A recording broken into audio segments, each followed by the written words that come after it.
La revue de la presse africaine. Madame, monsieur, bonjour. Merci de nous rejoindre. Nous commençons République démocratique du Congo, éducation nationale, validation de la stratégie de l'alimentation scolaire en RDC, titre l'agence congolaise de presse.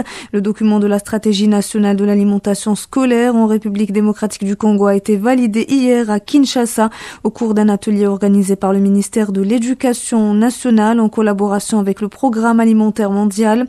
Depuis octobre 2024, sous le leadership de la ministre d'État à l'éducation nationale et nouvelle citoyenneté, nous avons engagé un processus rigoureux et participatif de conception de la stratégie nationale de l'alimentation scolaire en RDC. Une commission multisectorielle a été mise sur pied réunissant les compétences et les expertises issues de divers ministères, agences et partenaires, a déclaré Tracy Ntumba, conseillère en charge de la coopération, partenariat et des projets au ministère de l'Éducation. Selon elle, le document soumis aujourd'hui à validation est le fruit de ces travaux conjoints, enrichis par les échanges, les leçons tirées du terrain et l'engagement de chacun. Les parties prenantes dans ce programme des cantines scolaires ont signé l'acte d'engagement, traçant la voie de la mise en œuvre de cette réforme majeure initiée par la ministre d'État Raissa Malou, conformément aux engagements politiques du chef de l'État Félix Tshisekedi de faire de l'alimentation scolaire un levier stratégique pour améliorer la qualité de l'enseignement et renforcer la rétention scolaire en RDC, tout en créant de nouvelles opportunités économiques, surtout dans les zones vulnérables.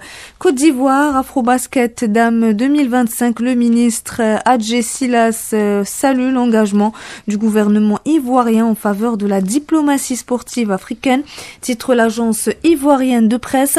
Ainsi, le ministre délégué chargé des sports et du cadre de vie Adjé Silas s'est exprimé hier lors du coup d'envoi de la 29e édition de l'Afrobasket Dames dans une ambiance vibrante au Palais des Sports de Treichville en présence du Premier ministre ivoirien Robert Begré-Mambé.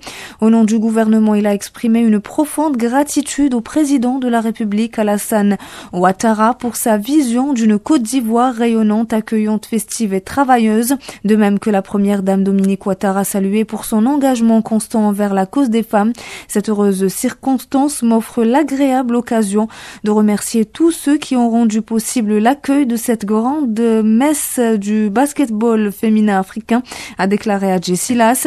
Il a également rendu hommage au vice-président Thiemoko Mielier Kone, au premier ministre Begré-Mambé, ainsi qu'aux autorités sportives internationales, notamment la FIBA Monde et la FIBA Afrique, pour leur confiance renouvelée. Et nous terminons cette revue de presse africaine à Maurice. Stop Monkey Massacre, des citoyens unis contre les tests sur les macaques, titre le site l'express.mu. À l'ombre de la cathédrale Saint-Louis, en plein cœur de la capitale, la voix de la conscience est élevée, nous dit l'article de l'express.mu. Hier, plusieurs dizaines de citoyens, militants et représentants d'organisations non gouvernementales se sont réunis pour une marche pacifique inédite. Leur cri du cœur, Stop Monkey Massacre. Leur objectif, dire non au laboratoire de tests sur les animaux, projet encore trop opaque et que certains qualifient déjà de scandale sanitaire et éthique à venir. Pancarte en main, des messages puissants fondaient l'air. Maurice, île paradisiaque. Maurice, enfer des macaques. Animal testing is cruelty, not science, ou encore preclinical animal testing. Maurice est en train de devenir un laboratoire à ciel ouvert pour des multinationales démasquées ailleurs. S'insurge Christian Bernard, militant de longue date. Ces singes ne sont pas des outils, ce sont des êtres sensibles. Le silence devient complice, a-t-il ajouté. Mansa Dabi de Stop Monkey Massacre Mauritius a apporté un éclairage essentiel sur l'évolution législative dans le monde. Aux États-Unis, la FDA Modernization Act permet désormais l'approbation de médicaments sans test sur les animaux.